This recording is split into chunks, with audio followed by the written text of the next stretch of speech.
Bangladesh high কমিশনের কার্তিক মহারাজ যেভাবে বাংলাদেশে হিন্দু সনাতনীর সঙ্গে পক্ষ থেকে গেছিলেন এবং হাই কমিশনারের কাছে ডেপুটেশন দিয়ে দাবি করে অবিলম্বে বন্ধ না হলে এই রাজ্য বৃহত্তম আন্দোলন হবে এবং ভারত সরকারকে দাবি তুলে সমস্ত বর্ডার খুলে দিতে হবে যাতে করে অত্যাচারিত হিন্দুরা ওপার থেকে এপারে চলে আসতে পারে।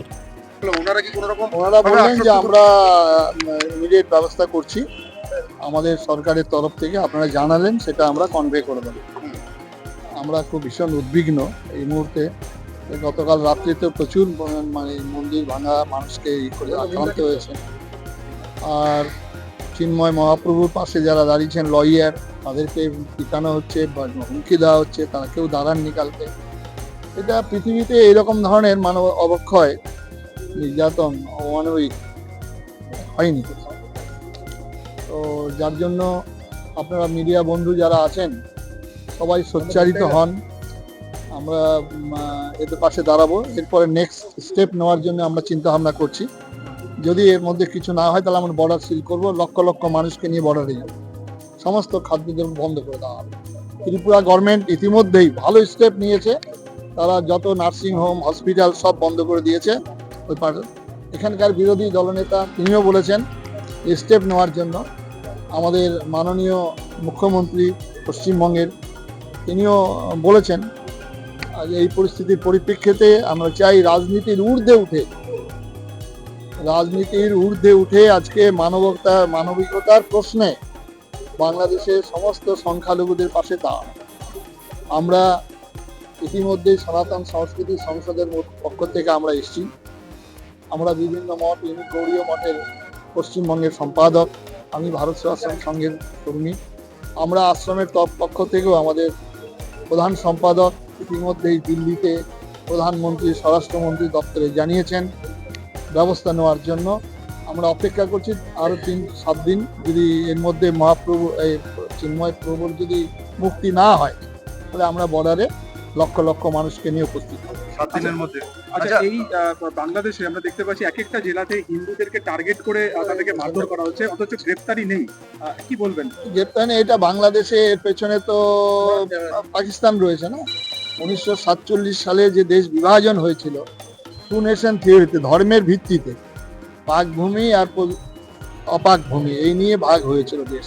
সুতরাং 47 সালের পর যেভাবে মানুষ আসতে শুরু করেছিল, তখন ভারত সরকার প্রতিশ্রুতি দিয়েছিলেন যে শরণার্থী, অনুপ্রবেশকারী যারা ওপার থেকে আসবে তাদের আমরা সুষ্ঠু ব্যবস্থা করব, থাকার ব্যবস্থা করব। কিন্তু পরবর্তীকালে সেখান থেকে মানুষ আসছেন এবং 71 সালে যেভাবে এসেছিলেন এবং আমাদের মাননীয় প্রধানমন্ত্রী ইন্দিরা গান্ধী বলিষ্ঠ পদক্ষেপ নিয়েছিল 71 সালে, যার ফলে আমরা পশ্চিমবঙ্গের মানুষ, সে বাংলাদেশের যেসব সংখ্যালঘু সম্প্রদায়ের মানুষ এসেছিলেন, আমরা নিজেদের খাবার ভাগ করে দিয়েছিলাম, ভাগ করে দিয়ে তাদের রক্ষা করেছিলাম। এটা ভারতবর্ষের সনাতন হিন্দু ধর্মের নীতি, সনাতন হিন্দু ধর্মের আদর্শ, যে আমরা বন্ধুকে, আমরা সবাইকে আমরা সর্বেসাং মঙ্গলাং ভূয়াৎ বলেছি। আমরা সবার কল্যাণ কামনা করেছি। যে সাপ কামড়ালে মানুষ মারা যায়, সে সাপকে দিয়ে দুধ কলা দিয়ে পুজো করে আমাদের সনাতন ধর্মের মানুষ। আমরা পাথরকে পূজা করি, আমরা গাছকে পুজো করি, বনের পশু পাখিকে পুজো করি। আমরা সরস্বতীর সময় হাঁসের পুজো করি, কার্তিকের সঙ্গে আমরা ময়ূরের পুজো করি, গণেশের সঙ্গে ইঁদুরের পুজো করি। সে জাতি কখনো সাম্প্রদায়িক হতে পারে না, সে জাতি কখনো সংকীর্ণ হতে পারে না। ভারতবর্ষের, পৃথিবীর ইতিহাসে ভারতবর্ষের কোনো দিন কোনো রাজা একটা রাজ্যকে আক্রমণ করে তাকে হত্যা করে সেখানে বসিয়ে দেওয়া হয়। আমরা যেমন লঙ্কা জয় করে রামচন্দ্র সেখানে তার ভাইকে বসিয়ে দিয়েছিলেন এবং আমাদের বালিকে করে সুগ্রীবকে বসিয়ে দিয়েছিলেন। এটা ভারতবর্ষের নীতি, সনাতন হিন্দু ধর্মের আদর্শ। সেই আদর্শ বলেই আজকে ভারতবর্ষে নানা ভাষা, নানা মত, নানা পরিধান, বিবিধের মাঝে দেখো মিলন মহান, এই গান আজও আমরা গাইছি। মোহাম্মদ ইউনূসের উপরে কি জামাত গোষ্ঠীর প্রভাব কাজ করছে, কি মনে হয়? সেটা তো আপনারা ভালোভাবে বুঝছেন, জামায়াত গোষ্ঠী মানে প্রবলভাবে কাজ করছেন। নাহলে একজন নির্বাচিত সরকার, হাসিনাকে তাড়িয়ে দেওয়া হলো, উনি তো অস্থায়ী হিসাবে বসে এখানে একটা অঙ্গুলি হেলনে নড়ছেন। আমরা অপেক্ষা করছি সেই সঙ্গে পৃথিবীর যে শ্রেষ্ঠ শক্তিধর রাষ্ট্র, সেই রাষ্ট্রের দিকে তাকিয়ে আছি, সেখানে বসে হয়তো পরিবর্তন হবে। তার আগে আমরা ভারতবর্ষের এবং পশ্চিমবঙ্গের বাঙালি যারা আমরা সংখ্যালঘু সম্প্রদায়ের পাশে তারা আমরা দাঁড়াবো এবং পশ্চিমবঙ্গের লক্ষ লক্ষ আমরা বাঙালি হিন্দুদের নিয়ে আমরা বর্ডারে যাব। মহারাজ, মহারাজ, আপনাদের চিকিৎসা ভিসা যে বন্ধের ডাক দেওয়া হয়েছে সেটাকে সমর্থন করছেন? এটা মানবিকতার দিক থেকে হয়তো সমর্থনযোগ্য না, কিন্তু বর্তমান পরিস্থিতির পরিপ্রেক্ষিতে এটা সমর্থন করতে হবে। আপনারা সাত দিনের ultimatum দিচ্ছেন, 7 দিনের পরে আমরা বর্ডারে 2 যাব। জানুয়ারি তো পরবর্তী ডেট, সেটা তো পরবর্তী 1 শুনানি। মাস প্রায়, মানে এবং সেক্ষেত্রে 1 মাস তার আগে আমরা চাইছি যে সেখানে অন্তত যেটা নির্বিচারে সেখানে যে আক্রমণ হচ্ছে, মন্দির আক্রমণ হচ্ছে, হিন্দুদের প্রতি আক্রমণ হচ্ছে, লুটপাট চলছে, নারী ধর্ষণ চলছে, সেটাকে বন্ধ করা। মহারাজ কোনো উকিল দাঁড়াতে পারছে না তার হয়ে। তবে এটা তো আপনারা ভালো বুঝবেন যে কোনো উকিল যেখানে দাঁড়াতে পারে না তাহলে কি অবস্থা, সেটা একটা দেশ, একটা রাষ্ট্র, সেখানে মানুষ বাস করে, সেখানে কোনো মানে শুভবুদ্ধি সম্পন্ন কোনো মানুষ নেই সেখানে। কোন বর্ডার সিল করবেন আপনারা, কি করছেন? আমরা তো হিলি বর্ডারে ইতিমধ্যেই বন্ধ করে দেওয়া হয়েছে, এরপরে আরো যাবে, আমরা পেট্রোপলে যাব। হ্যাঁ, সেটা কি এই যে 7 দিনের যে আলটিমেটাম দিচ্ছেন কিংবা কৃষ্ণপ্রভুর মুক্তির জন্য, সেটা না হলে?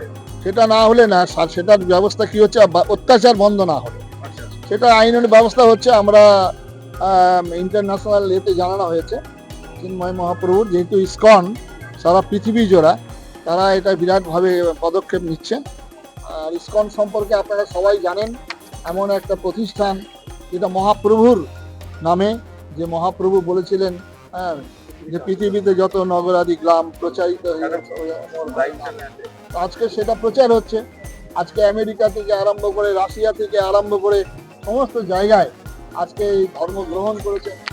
আর সেই শান্তির ধর্ম, যেটা প্রেমের ধর্ম, মহাপ্রভুর হরিনাম। আর তাদেরকে বলা হচ্ছে সাম্প্রদায়িক, তাদেরকে বলা হচ্ছে উগ্রপন্থী, তাদেরকে বলা হচ্ছে খুনি।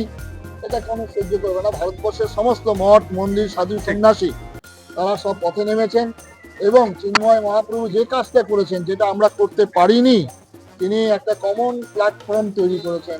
মঠ মিশনের সমস্ত সাধু সন্ন্যাসী থেকে জাত পাত মিলে সমস্ত